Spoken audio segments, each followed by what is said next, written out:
All right, thank you all for coming.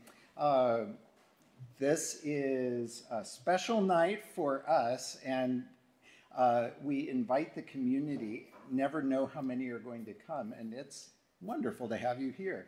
Um, our museum, if you look in our strategic plan, we have a core love for and service for education in our community.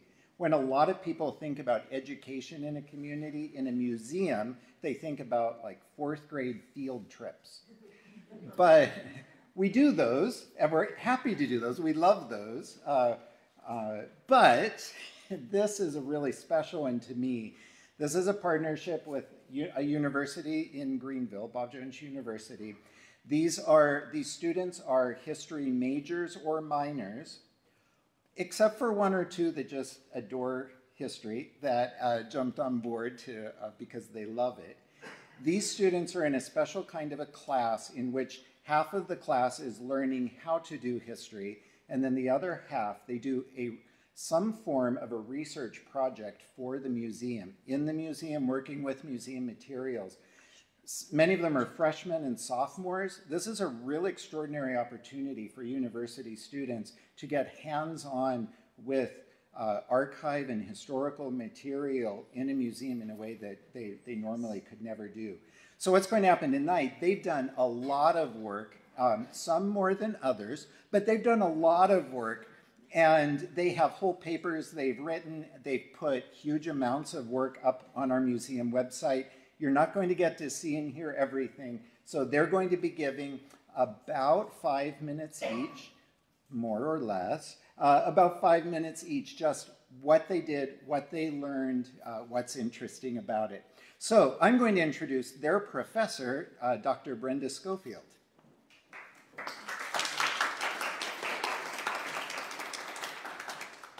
Thank you so much. I very rarely get applause. That's kind of nice. As Mr. Lovegrove was indicating, the purpose of this class is unique.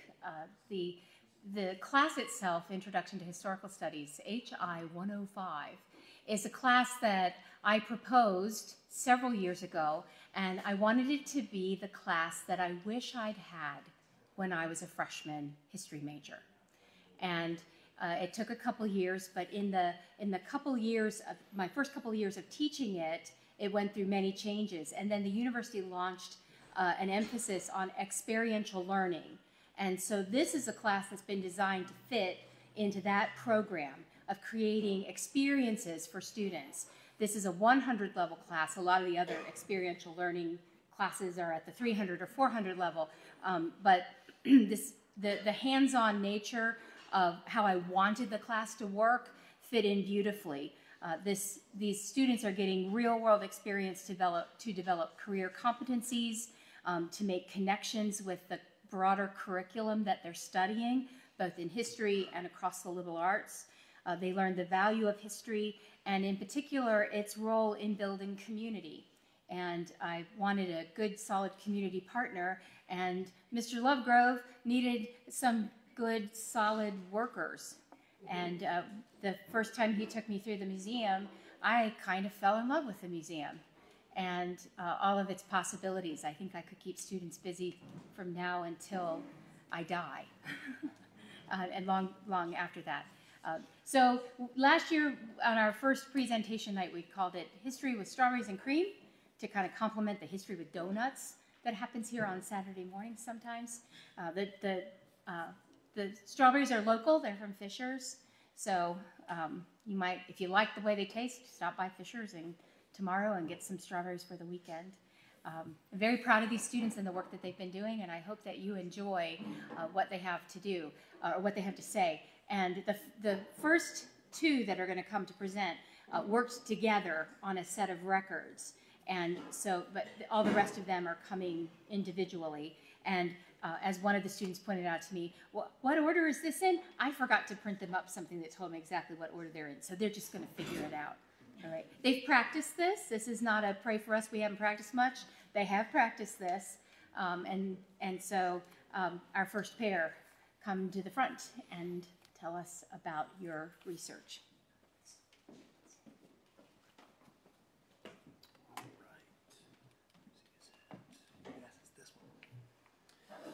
All right, I'm Trent Potter, and I will be presenting to you today on the City of Greer's civil defense initiatives in World War II. Civil defense in the United States began during World War I under the Council of National Defense, which was a group of larger government agencies that were brought together in a council to discuss potential support in case of an attack on the United States. Civil defense didn't do much during World War I, but getting into World War II, they really started to take effect. Civil defense mainly served as a support element for local first responders. So if a building was bombed, civil defense would be there and bring tools and the like to help excavate, to help get people out of basements or things of that nature, put out fires. Essentially there to help before main people could arrive to help. A good example of this would be an air raid warden, someone who would be making sure that everyone's prepared, everyone knows how to perform a blackout, things like that in case the U.S. was bombed. Civil defense was started in 1942 in Greer under Mr. Fred Crow. However, he had to step down eventually as business and other obligations were sucking up his time. So he was replaced by Mr. B.M. Lanford at the beginning of 1943. Throughout the war, the Civil Defense Corps organized information on food and other aid types of things, such as, you see over here, there are phones, cots, pillowcases, things of that nature at different places and different people, so that if you need something, you know, hey, that place down the street, that has this thing, I can go get that and help these people. Civil Defense did a really good job of compiling all this information for us. Additionally, they had numbers on how many people certain places could feed. For instance, someone like, is this a laser pointer? Yes, there's a laser pointer. Aha! Somewhere like Community Cash on Trade Street could house and feed 750 people. Later on down here, there's a handful of churches in the area.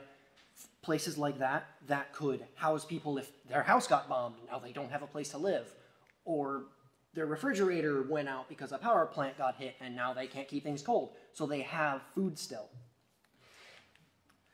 They also work to provide other sorts of classes, for instance, this first aid class that was started in Greer. So if something like that happened, where someone was injured on the road due to a bombing or due to an attack on the United States, people could be here to render aid if they needed to. Additionally, they would conduct a blackout. I went too far. Great. We're doing it live. They also conducted a number of blackout trainings. So if German bombers or Japanese bombers ever did come over the United States, and Greenville was almost considered a hot target because of the industrial base there, and if bombers are going to hit Greenville, Greer's kind of right there. So if they have a set target to look for, Greer has to be ready. And Civil Defense made sure that they would be ready in case of the worst possible outcome. While German bombers never actually attacked a U.S. city during World War II, Greer Civil Defense did everything they could to make sure that if their town was attacked, they would be ready to prevent harm and save lives. Hey, my name is Mary Campbell. I'm a freshman history major, and I also worked with Trent Potter on Greer Civil Defense, and my focus was more on the Civil Defense Unit after World War II and their role in Greer. So throughout my research, I searched city and state records, newspapers, maps of Greer, and I talked with Mr. Paul Green, who's here with us today, and I am so excited to show you my findings. So the first step of my research included me searching the internet to learn more about what civil defense was. And once I had a basis for, okay, this is what civil defense is, I began to search more about civil defense in South Carolina and Greer specifically. I began to do a deeper dive into the Greenville newspaper, which helped me formulate a timeline of Greer civil defense after World War II. In the Greenville News, I found mentions of the different directors of Greer civil defense, and along with these, I was able to start building a storyline. During the last part of my research, I talked with Mr. Green, as I mentioned earlier, and he provided me with some very valuable details that sort of brought this whole narrative together. So I'm very excited to share with you guys the summary of all the information I learned this semester. So after World War II, the Civilian Defense Guard, which is what it was known as during World War II, became a unit that shifted to meet the needs in Greer as they were presented. Mr. Tazewell Campbell, who is best known as by his childhood name Tab, was named Civil Defense Director in 1961. And under his leadership, Greer's civilian defense became known as the Civil Defense Unit, and they served the city of Greer as first responders. And here's a picture of, let's see if it pops up, of Tab Campbell in front of one of his many businesses. Under Tab Campbell's leadership and initiative, the Greer Civil Defense Unit provided the citizens of Greer with a free rescue service and ambulance service as well. And they would serve the city of Greer by helping at car accidents, boating accidents, fighting fires alongside our fire department, and conducting search and rescues. They also helped direct traffic at Greer's high school's football games. Yep. And one other detail that I learned is that they would help the police department direct traffic at all sorts of car accidents and things like that, but they also looked out for crime at our local Belk department store, because it was a hot spot for people to go break into cars, and so Greer Civil Defense would patrol around there to help out. Let's see. So this is a little bit of the some of the articles that I found about Greer Civil Defense Rescue Unit and how they were fundraising to bring this about. So that's some stuff there. Around the time that Tab Campbell became Director of Civil Defense, they acquired a building which is located at 306 Randall Street, which is right off of Trade Street down the road over here. And it's still standing, and right now it is an event and venue meeting space. The Civil Defense Unit of Greer also had a distinct uniform, which you can see here, and it made them easy to tell apart when they were working these rescue missions or accidents or fighting fires. So their uniform consisted of white pants, black shoes, a black belt, white collared shirt with the SD symbol, as you can see right there on the left shoulder. They also would wear a white helmet with an SD symbol on the side. It's not pictured here. And when they were working at these emergencies and accidents and stuff, they would wear white overalls so that they were in a practical uniform, but they could still serve the city of Greer and be distinct. After Tab Campbell was director for some time, he passed his role on to Harold Bowers, who was an owner of a local Gulf gas station. And Harold Bowers continued to lead the Civil Defense Unit of Greer and further developed the unit's rescue efforts. According to Paul Green, Greer's Civil Defense was made up of a group of men who saw the needs in their city and took the initiative to meet them. The Civil Defense Unit in Greer laid down the foundation for our current first responders. To finish, I would like to quote Paul Green. "They were very little praised, but they should have been glorified." Thank you so much for your time.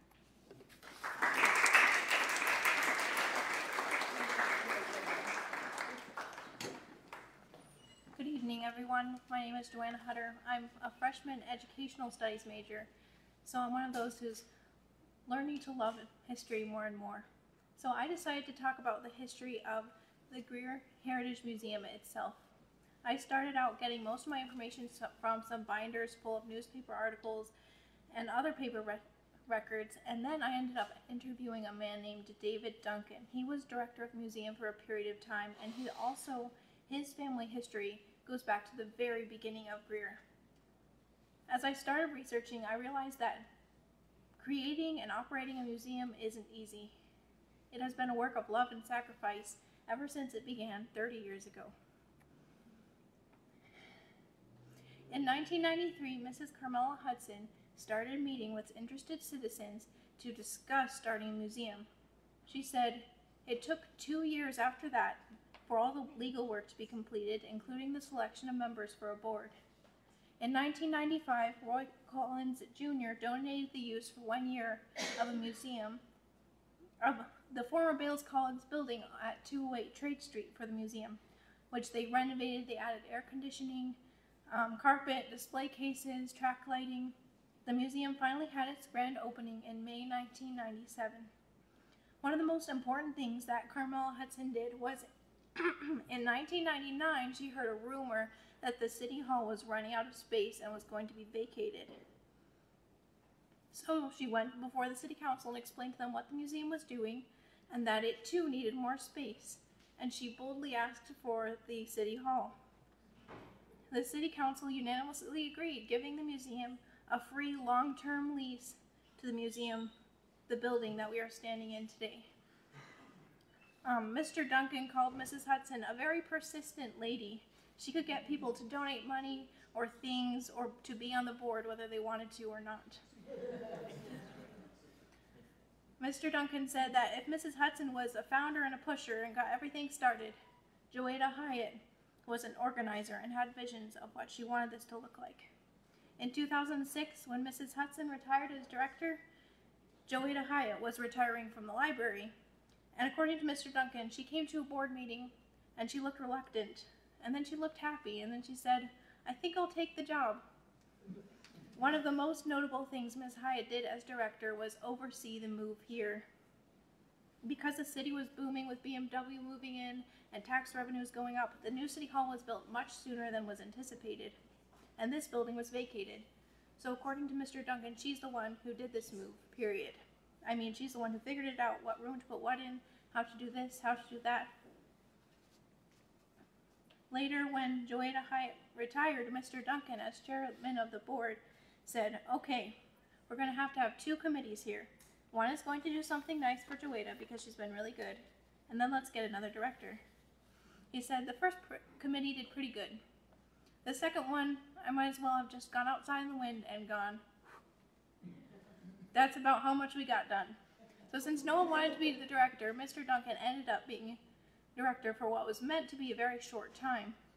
As people who had founded the museum began to retire or pass away, interest in the museum and volunteering and donations began to fade.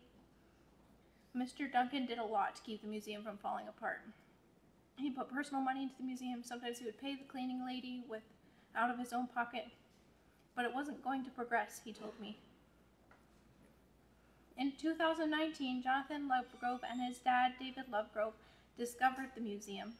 After seeing the state of the museum was in and its potential, Mr. Lovegrove wrote a plan for the revitalization of the museum and presented it to the board.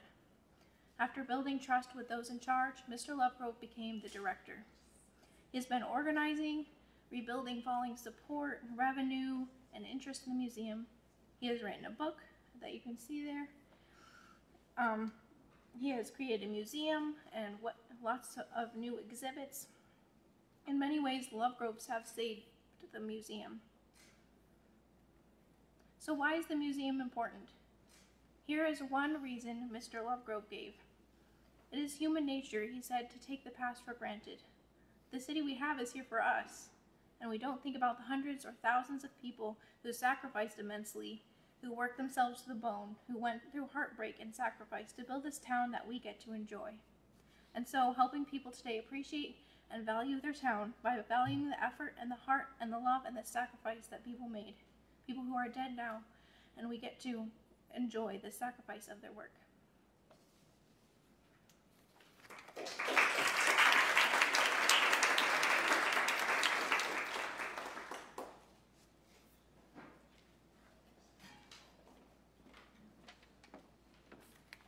Hello.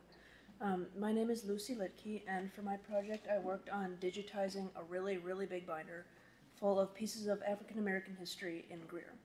There were a lot of interesting and influential people in the binder.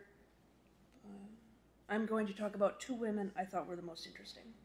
First one, oh, no, that has the up arrow, why wouldn't it go? Okay, the first one was Prudence Elvira Cooper Ballinger.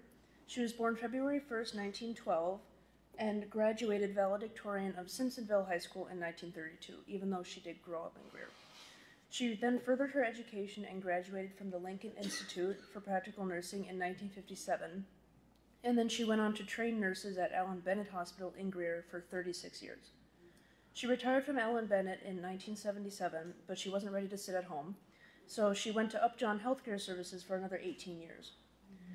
She was an active member of Cedar Grove Baptist Church in Simpsonville, and then Maple Creek Baptist in Greer when she moved here. She worked in the Sunday school for 35 years and also served as the president of the usher board of Maple Creek Baptist for almost 68 years. She was also very independent. She worked in her garden with her plow into her late 80s until she was told to stop. She could swing an axe at 99, chopping all her own firewood, and she drove until she turned 98, and the only reason she stopped was because the DMV told her to and they wouldn't renew her license. She was very reluctant to accept how old she was until her great-granddaughter received a copy of the census records that proved she was 6 years older than what she had been telling everyone. So, yeah.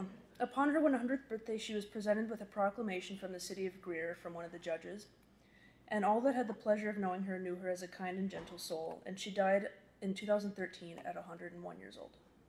Wow. All right, the next person, maybe, yes, is Ella Jane Nesbitt, who was born in Asheville, North Carolina, but moved to Greer to live with her grandparents when she was young on Stoke Street.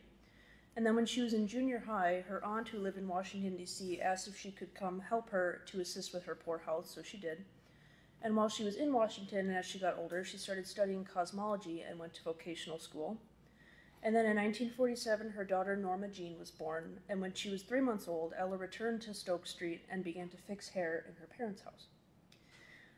She operated the Nesbitt Beauty Shop from 1947 to 2006, and she did hair mainly for special occasions. She said that she couldn't remember the price of how much her hair was, but she thinks it was like 75 cents or something. So, I wish.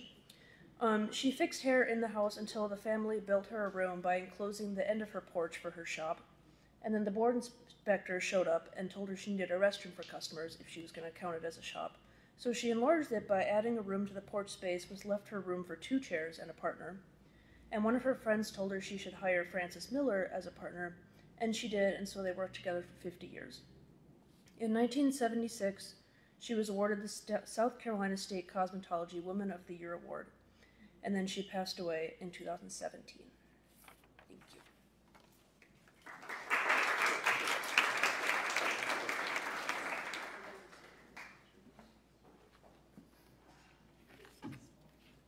Hi everyone, good evening. My name is David.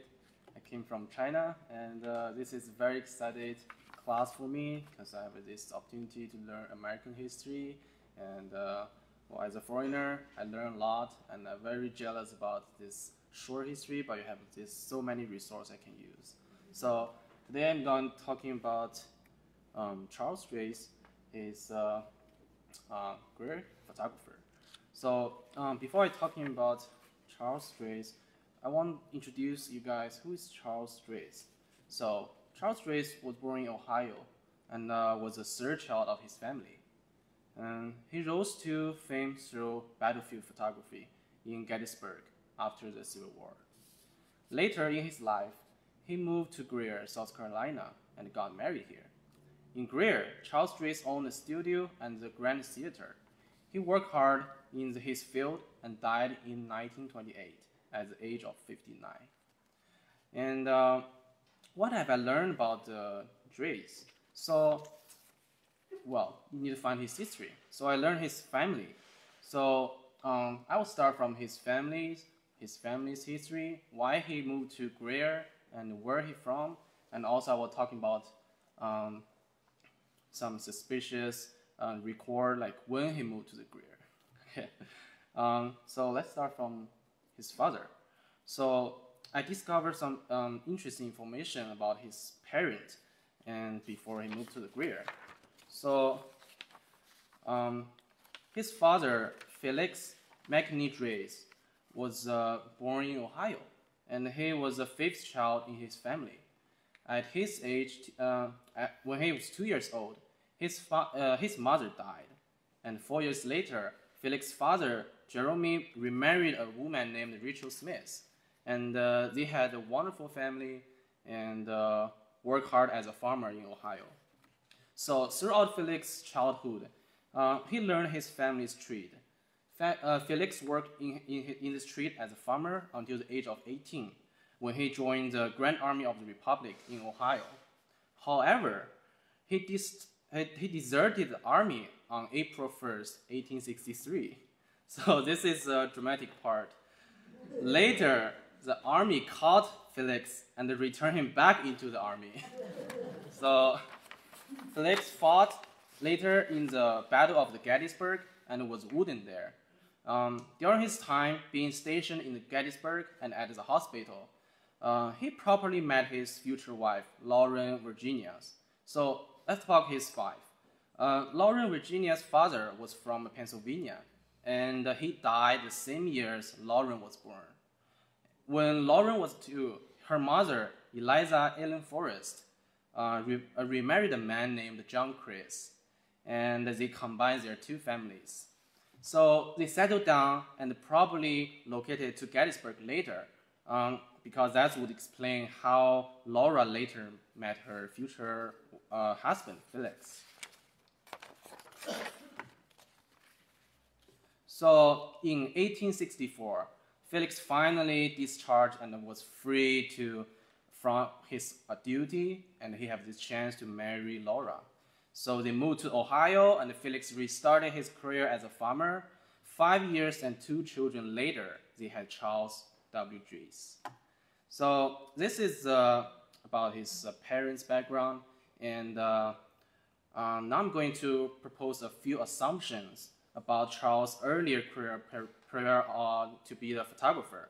So in the record, we know that Charles moved with his family to Gettysburg in 1890s at his age of 21.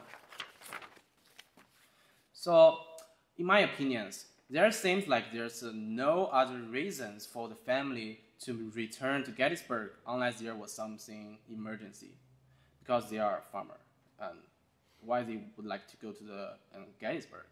So it might be because Charles' mother, Lauren, which is Felix's wife, his parents were sick, and as the only child of her mother, she had to care for them.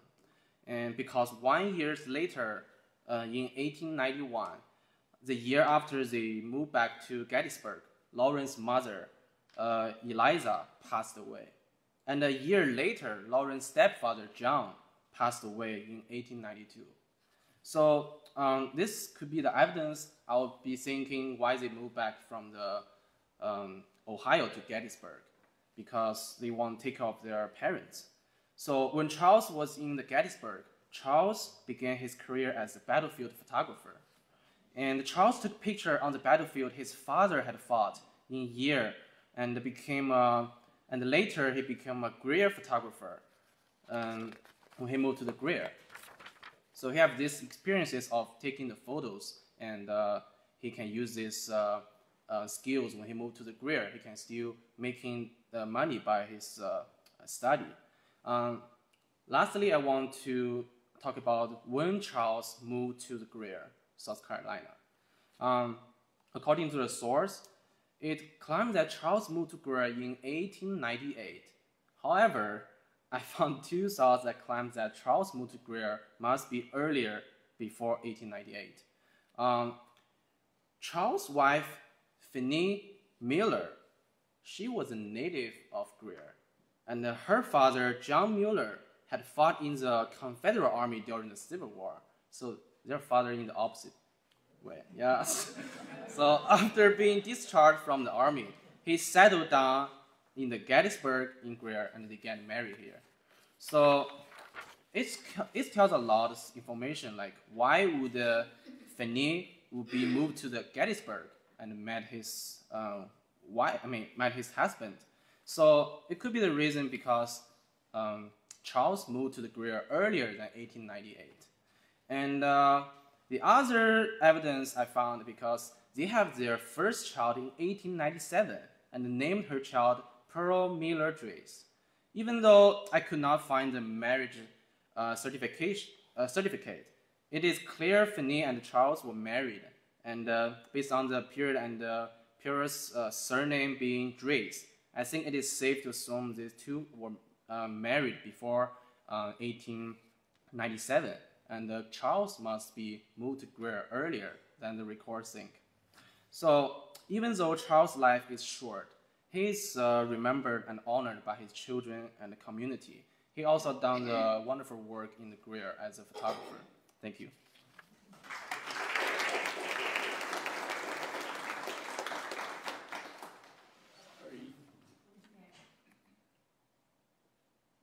Oh, I have photos. I didn't even know that.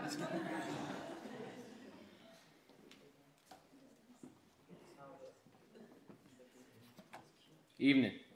I'm Grant Free. I'm a junior history major at Bob Jones University, so I am not a freshman, as Mr. Lovegrove was saying. So, topic I decided to talk about was the Boy Scouts in Greer. My grandfather was Boy Scout, so I took particular interest in this. So, to start off my research, I searched local newspapers and what databases for different councils that have records for the Boy Scouts. And when I typed in Greer, I'm not kidding, I don't know how many times I saw like 0 out of 0 results on every database until I finally was able to get a hold of a Mr. Mac McLean, who was working with the Blue Ridge Council, and he was able to give me a lot of valuable information. So here is basically a summary of what I was able to find after I had my phone call with Mr. McLean. So the boys, wait, that's the full. This thing is so confusing. There we go. So the Boy Scouts came to America in 1910. It was actually ran from New York City out of one office, and that one office from 1910 to 1920 operated the entire Boy Scouts of America. So the earliest records we have are a little iffy with Boy Scouts because for the longest time, people were just ordering the book and just were like giving it, or like running groups themselves. There wasn't really any documentation. So at the beginning, there wasn't much record until about 1923, they decided that they needed to have local councils. And in 1923, they founded the Blue Ridge Council, which oversees the upstate Boy Scout troops as they progressed with their merit badges and different things. So the earliest record I was able to dig up with Mr. McLean was that 1911 was about the earliest that scouting started appearing in Greer. The Greer Boy Scouts was actually founded by Pete Hollis, who oversaw activities for the YMCA in the upstate mill villages, and he founded the first troop in Greer at the Victor Mill, and the earliest record that we have of this was 1913, and this was the first of the troops. They hadn't had any yet, so it was just known as Troop 1. Here we go. A couple of notable Boy Scouts that have served, especially achieving the rank of Eagle Scout for the highest rank that you can achieve in the Boy Scouts. 1926, Edmund Rowe achieved the rank of Boy Scout, and a year later, his brother James followed in his path and also achieved the rank as well. We wouldn't see another Boy Scout until 1939 achieve Eagle Scout here in Greer until Gordon Smith. And then following him in 1940 was J. Vern Smith, who later went on to serve as a South Carolina state senator. One notable member of the Greer community who served faithfully as a scoutmaster here is Mr. B.M. Lamford, as we heard from Trent's project, who later took on the civil defense program. So a couple of public service projects that the Greer Boy Scouts were able to do. 1927, the mayor of the time, Mr. B.A. Bennett, furnished the Boy Scout troop under Scoutmaster B.A. Klutz with land to build a log cabin. I was not able to figure out if the cabin is still there, but I was able to find that once built, the Scout troop donated it back to the town of Greer. And then during World War II, the Boy Scouts of Greer and then many troops of the upstate, in order to support the war effort, collected pots and pans and able to assist in any way they could for an Allied victory in the war. So that was what I was able to find on the Boy Scouts, so thank you very much.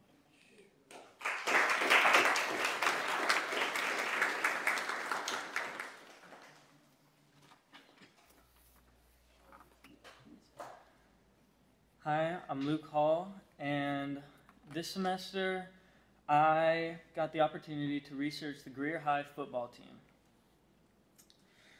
I love football. I have always loved football, and I will always love football. And if you're like me, these pictures make you excited. These pictures make me hype.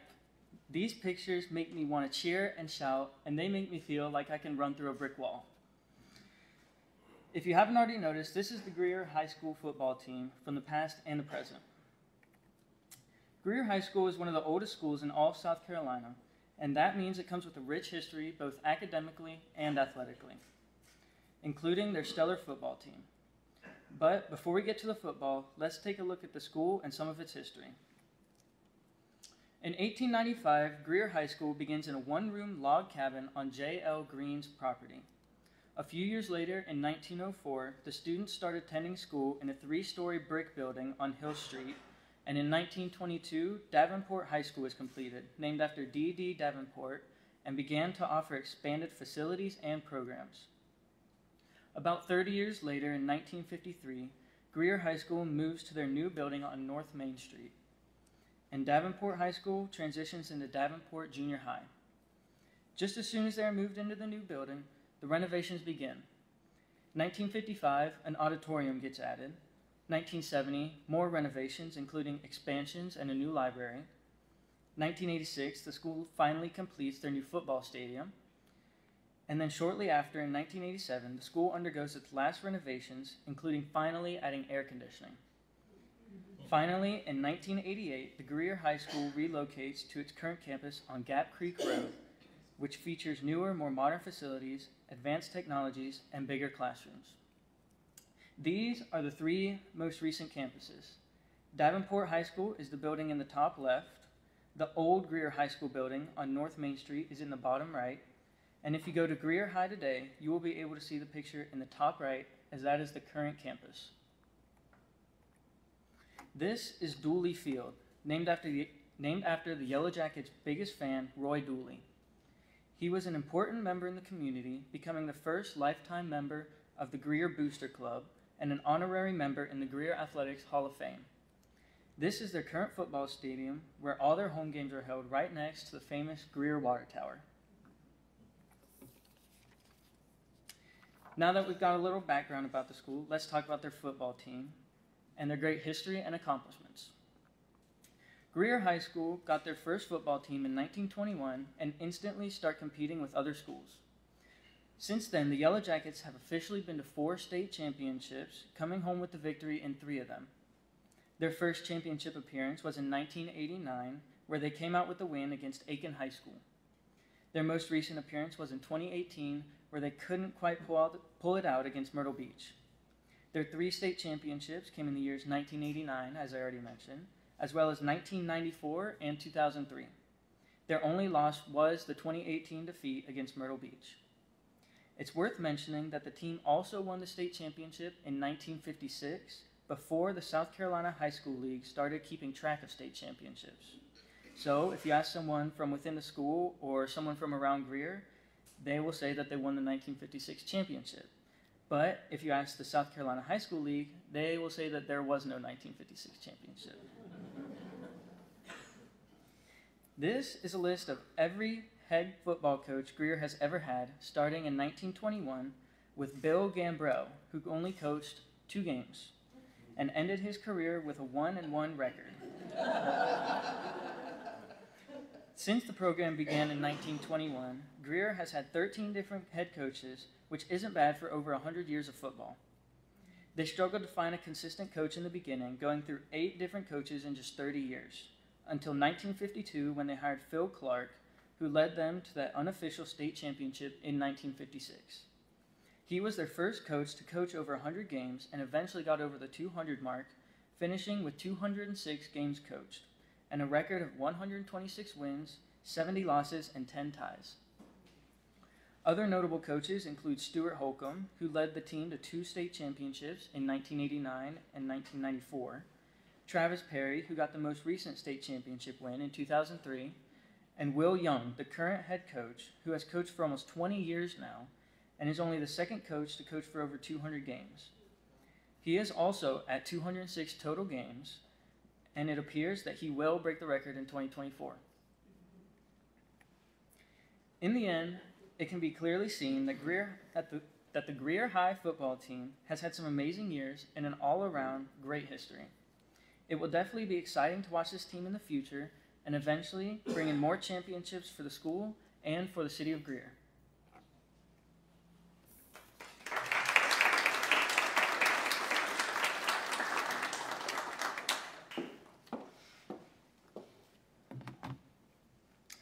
Hello, my name is Rachel Sherrick. I'm an elementary education major at Bob Jones with a minor in history.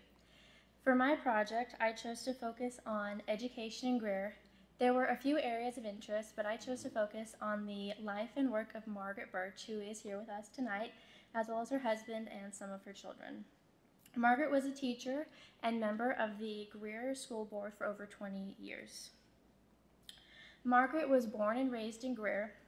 She graduated from Converse College with a degree in English, and she married Leland Birch the summer after she graduated. She taught for 2.5 years at Greer High School, but at that time, as soon as your pregnancy started to show, you were asked to leave. She and her husband went on to have 4 children together, and she stayed home with them.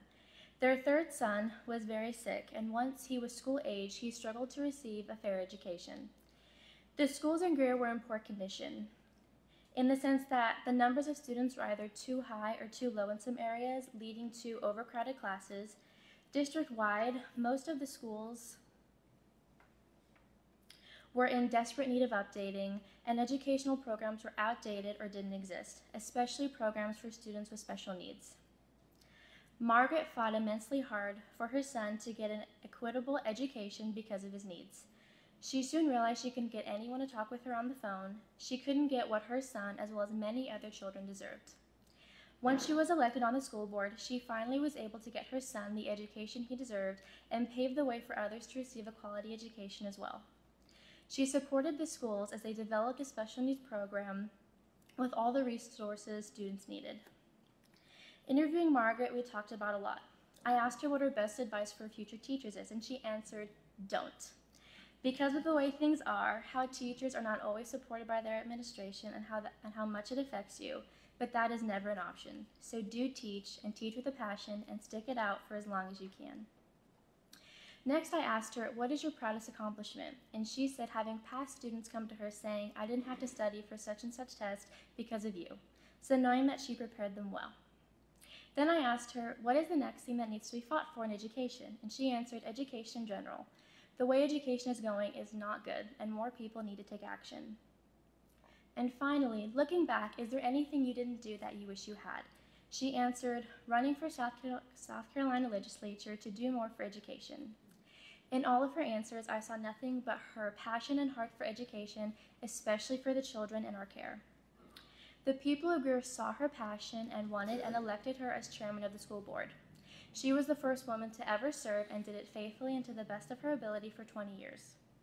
Margaret did so much for education in Greer, from building and reforming schools, such as Greer High School that you just heard about in Luke's presentation, to receiving the largest amount of money from the federal government, and everything she did for the children and teachers of Greer. Margaret has so much wisdom in education and politics, and her passion has not dwindled. But something many people may not know about her is that she has stuttered most of her life. Now to us that may seem like nothing, and it kind of was to me before I talked to her about how this handicap impacted her life. She said as a young girl she couldn't answer the phone because she couldn't say the word hello. Stuttering was a handicap in her life. It caused a lot of fear and anxiety from the time she was a little girl to well into her adult years. She didn't want to become chairman of the school board because she was afraid she would stutter, which she did, and be humiliated. She later told me she fought tooth and nail against being elected, and it was at the very last second she said yes. The life lesson is to not let your hindrances hold you back and to do what you have been called to do, even if you don't think you are qualified to do it. I absolutely love talking with Margaret. As a future teacher, I learned so much about education and why it is important when you see something that needs to be done to take a stand and get it done. The last question I asked her was, what do you want your legacy to look like? She said it was a difficult question because as she looks back on all the things that she did, all the stands that she took, sometimes alone, all the trails she blazed, and realized it doesn't matter. The people of Greer don't need to know these things because it doesn't matter, even though I think the people of Greer should know who Margaret Birch is and all that she did for the schools. What she did say is, if I can get over it, so can you, in terms of a huge challenge in her life, which was stuttering. She said, if anything at all, know that it is possible and you can overcome. Now this is applicational not only to teachers but to us as well. Again, I had such a fun time interviewing Margaret and learning all that I did, and I hope you did too. Thank you.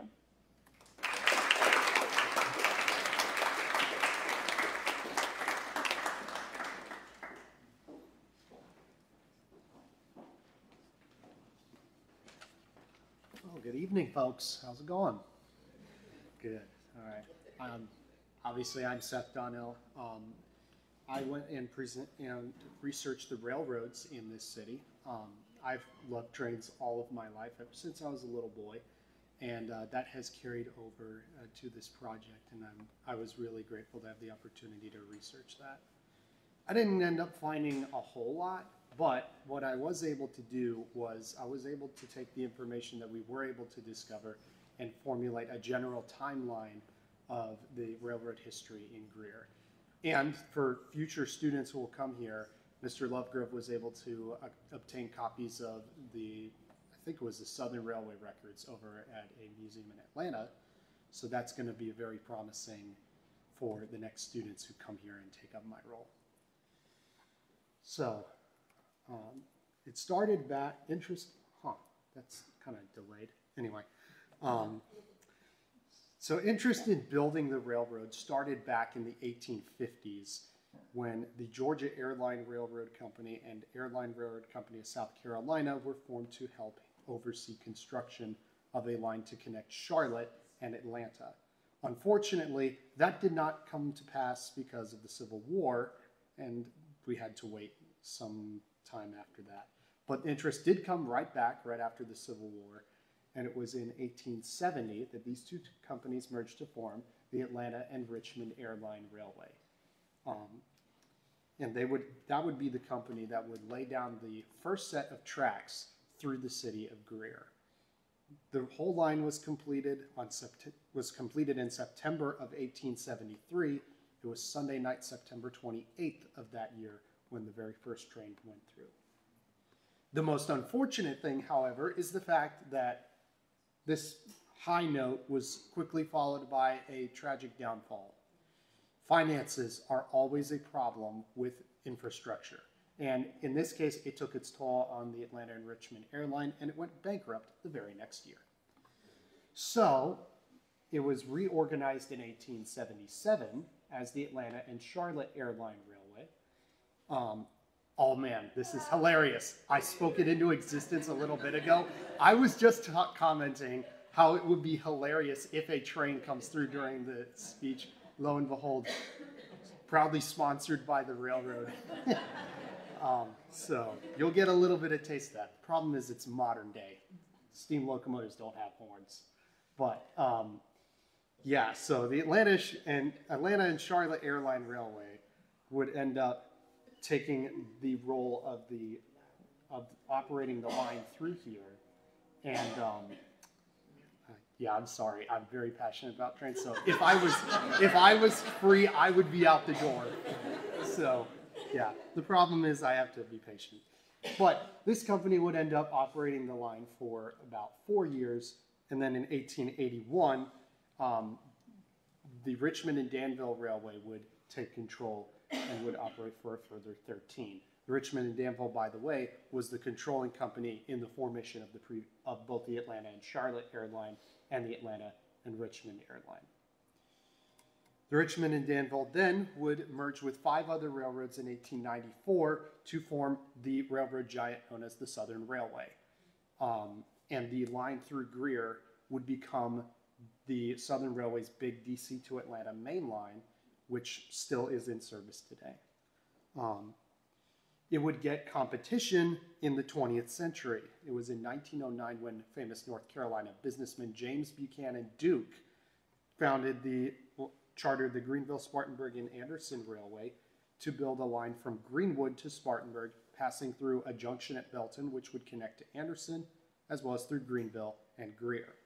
Well, first off, I forgot to advance the slides. That's Southern Railway right there. And then right here, so this is where I'm supposed to be. So this line would end up being the line where the famous Piedmont and Northern Depot is located at. That came up in 1913, and this line would be opened in 1914 and it would be subsequently consolidated with a North Carolina company to form the Piedmont and Northern. If you notice the wires coming off on either side of the telephone poles there to the right, the railroad was originally built as an interurban line for electric service and would provide intercity passenger service. plus some freight service as well. The ironic thing in this paradox is the fact that the freight railroad side of the railroad became the most profitable. And that would set up the two railroad lines that run through Greer. And over the years, changes have come through. Both lines survived the Great Depression and prospered through both world wars, completed dieselization, and went through several name changes and mergers to come to our present three railroad companies that operate through the city of Greer.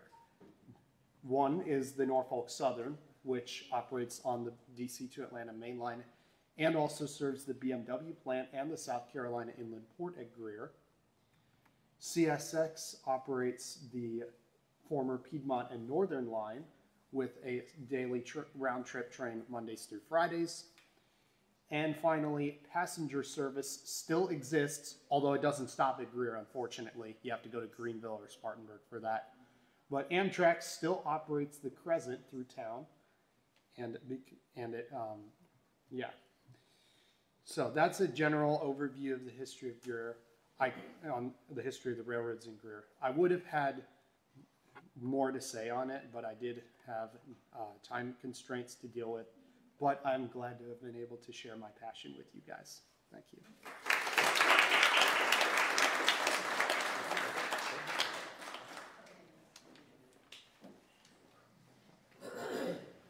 Good evening, everyone. My name is Daniel Matasevic, and unlike almost everybody here presenting tonight, I am neither a freshman nor a history major.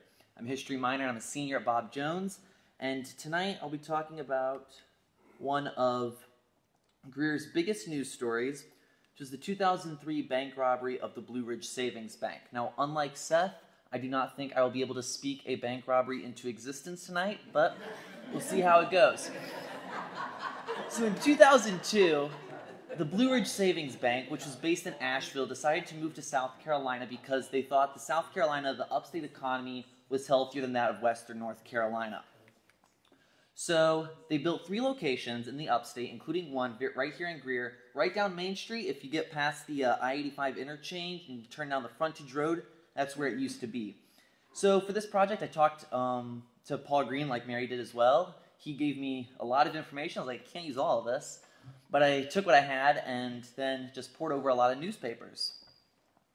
So in 2003, on May 16th, Friday afternoon, Sylvia Holtzclaw was the only teller present. She was supposed to go with her sons and visit the BMW plant here, but because another person called out, she had to work the extra afternoon shift.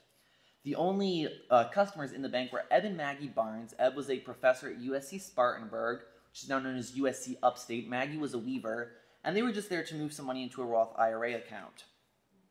That is Sylvia Holtzclaw, picture of her.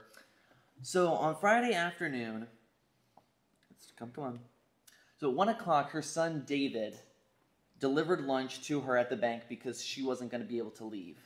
At 1:28, a robbery began and she tripped an alarm notifying police.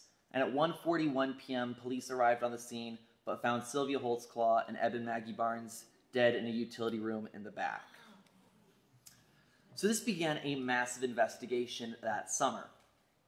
It got the Greer police involved, the Greenville and Spartanburg sheriff's offices involved, the state law enforcement, and the FBI. Everyone came together. They set up at the Littlefield restaurant on Littlefield Road, a 40-man team to start with. They added phone lines, they set up chairs, tables, a whiteboard, the works. And they began to go, they just poured over this for weeks. They never had to worry about making their own meals because the townspeople of Greer came together and brought food, breakfast, lunch, and dinner for them every single day. So this was the best clue they had. It's a Oldsmobile Alero. It's not the Oldsmobile Alero, but it's a late 90s model, and it was spotted turning off of I-85 and pulling on to the frontage road here minutes before the robbery. And Eb and Maggie Barnes were driving a truck. Their truck was seen following this Alero down the frontage road towards the bank. Several minutes later, another camera from a gas station saw it pulling back out onto I-85. So police tracked over 100 Oldsmobile Aleros in the upstate. Nothing turned up, no connections to the robbery. So in 2005, they finally thought they had a breakthrough when Emerson Wright was pulled over, and he was reported to have stolen an Oldsmobile Alero from Colombia just 2 weeks before the robbery. And they thought, we might have something here. He was considered a person of interest and a lead. He was never formally announced as a suspect. But when he was pulled over by the police in Georgia in 2005, he stepped out of the car and shot himself in the head, literally killing their only lead. So, in 2010, the recession, America was starting to come out of the recession from the late 2000s, but small banks like the Blue Ridge were struggling. The land that the bank sat on was sold to a family trust for almost $389,000. And in 2011, Blue Ridge Savings Bank went under. The bank was nearly robbed again, unsuccessfully this time. But the Blue Ridge was closed by the government in October and is now empty and has been there that way for 13 years. That's a laser pointer. The branch closed officially in November, and now if you're wondering, what does this famous bank look like? Looks like a starter home for a family of 4 with a really bad sign out front. I took that picture a couple weeks ago when I visited the bank, and yes, there's a very steep driveway. So, now there's a search for answers. They still do not know who robbed the bank and killed Sylvia Holtzclaw and the couple inside. But the Barnes family sued the bank over lack of proper security details that could have prevented such a catastrophe. They settled it in 2004. The amount was never disclosed, but it was believed to be quite sizable. So Sylvia's son, David Holtzclaw, with his brother, have been working nonstop ever since the robbery to raise awareness about her and desperately try to find the person responsible. So we started a Facebook page for her, a YouTube page for her, and a billboard just recently. Now in 2023, police finally announced, we're renewing the push. They never stopped. We're gonna try, actually start trying now, so to speak. And in 2021, David Holtzclaw also started a podcast with his brother to give more detail about it. So here we are in 2024, 21 years after the robbery next month, and we still don't know who did it. But as David Holtzclaw said, there are so many unknowns, but somebody knows. And we're still waiting for that somebody to step forward. Thank you.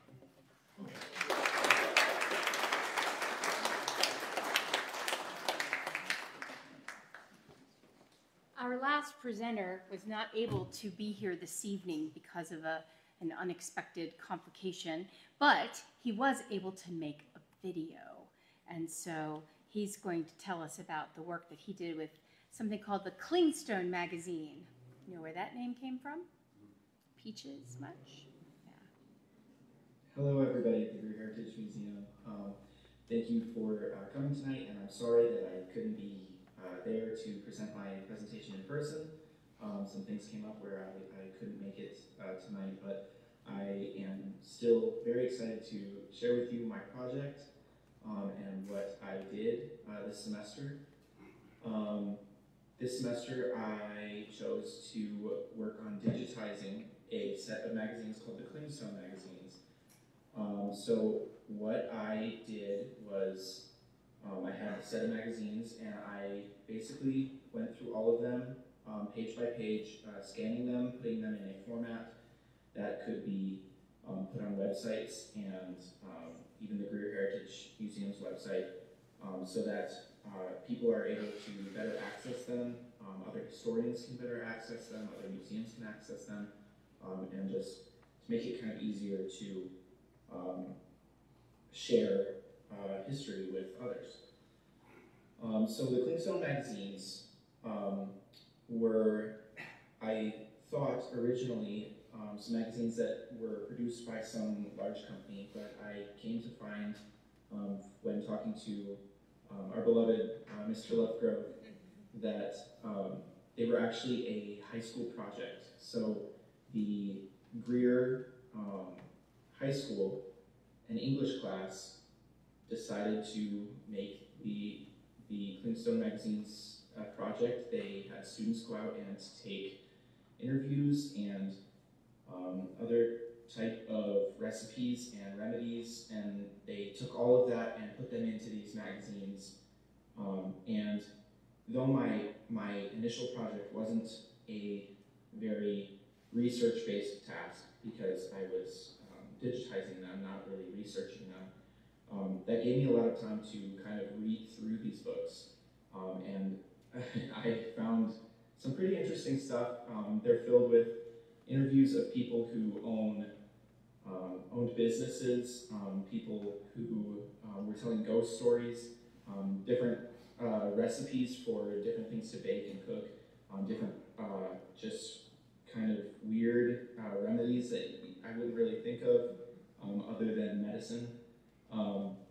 So today I wanted to share with you guys some of the things that I found in them that they just caught my eye, and I really liked them.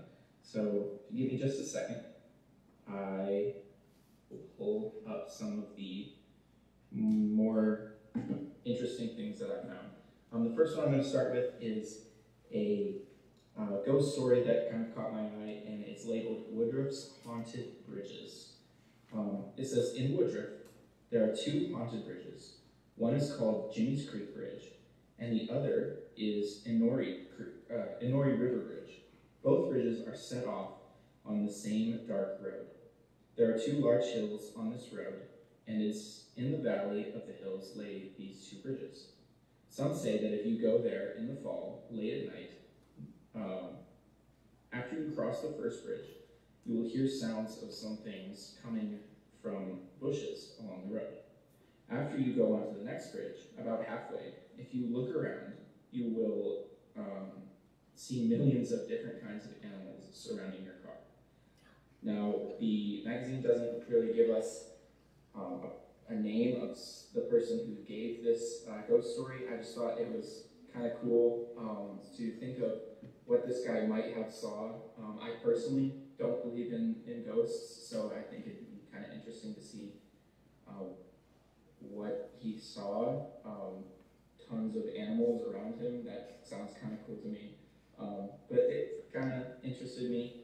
The next one, I'm going to read some remedies that I thought were kind of cool. Some that were a little strange, and some that really didn't make sense at all. So the first one is a remedy for a cold. It says, take a large red onion, bake it in a wet rag, squeeze the juice out of the rag, mix the juice with sugar, and let the person drink some of it from time to time. I've never thought to use an onion to fix a cold, but if you feel so brave enough to try it out, let me know how it goes. The second one for a cold is wrap an onion in brown paper, wet the paper, and roast it in a fire. Strain the onion through cheesecloth and take a few drops. So there must be something to do with onions that might help you with your colds. I'm personally not going to try these. I'll stick to some Dayquil or Nyquil. Another interesting one, it really didn't make any sense to me. It was a cure for a nosebleed. The only information it gives is wet some peach tree leaves, put them and a pair of scissors down your back under your clothes. That's all the information it gives. I don't really know if it was a typo or anything, but that definitely sounded very interesting. Definitely something that I'm not going to try myself. The last things I wanted to share with you, I personally love to bake and to cook, and I found some cool recipes that I think I'm going to try. The first one is an apple custard pie. The ingredients were apples, sugar, eggs, milk, and some nutmeg and some cinnamon. Pretty standard ingredients, and it gives full instructions on how to put the ingredients together, how long to cook it, and it just really interested me because I love apple pie and I love to cook and bake. And then the last one was a World War cake. It's made with brown sugar, water, seeded raisins, citron, shortening, a teaspoon of cinnamon, cloves, nutmeg, salt, flour, baking powder, and a teaspoon of vanilla. Again, it gives all the ingredients on how to put what order to put all these ingredients together, how long to cook it, and so I would encourage you to go look them up and maybe try them yourselves. There's so much that could be done with these magazines. We don't have a full collection, so if you think to yourself and you find, hey, I remember my grandparent had one of those magazines. Maybe consider donating it to the museum. But also, I think it'd be cool to see in the next set of projects to see someone kind of go through these, research the people that gave their testimonies, research the people that funded these magazines, because they were funded by different businesses around Greer. And it's just, it was really cool to go through and read them and just to get a little sense of the past, a little window into life back then. Thank you for listening to my presentation. I hope this interested you as much as it did me. Bye. Okay, thank you.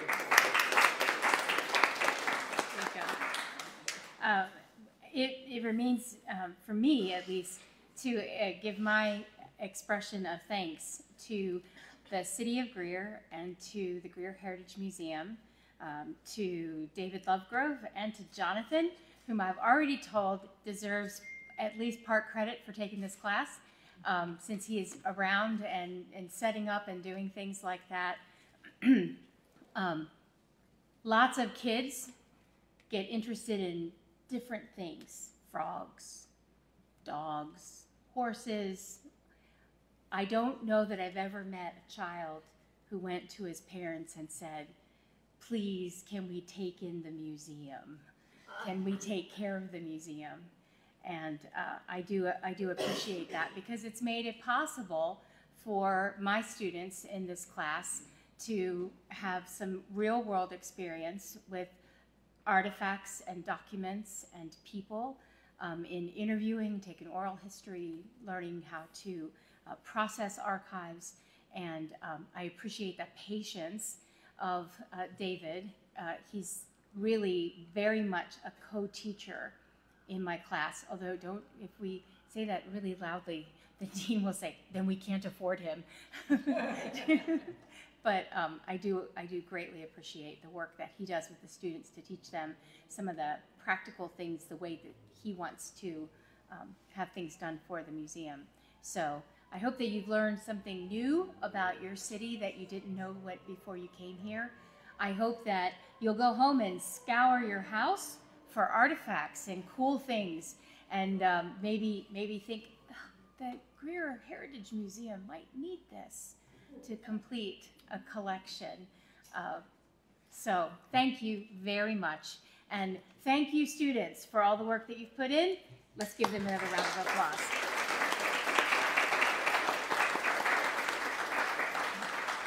Anything else? Anything? Oh, strawberries. There are still more strawberries and cream. Yes. Please Enjoy. enjoy them. Thank you.